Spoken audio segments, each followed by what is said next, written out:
Действительно, ту поддержку, которую оказывает нам сегодня Республика Татарстан, она бесценна. Сегодня историческое событие — открытие набережной города Сухум. Набережной, которая является излюбленной точкой как и жителей нашей страны, так и гостей.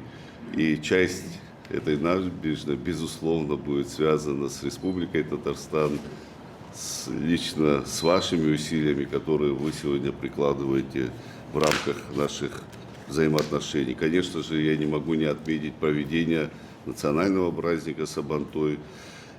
Это как раз-таки возможность культурного обогащения, это как раз-таки демонстрация культуры, самобытности татарского народа на братской абхазской земле. Нас очень радует, что есть уже такие передовые решения в пищевке, виноделии, в сельском хозяйстве, туризм, санаторно-курортная сфера.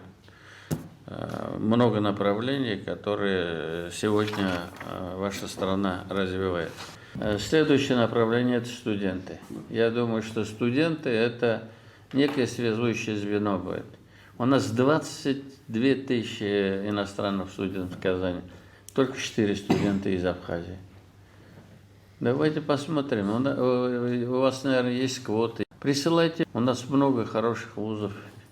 И сельскохозяйственные есть у нас, и ветеринарные, и энергетические, архитектурно-строительные. Давайте мы, если надо, переподготовку ваших специалистов. У нас есть при университете.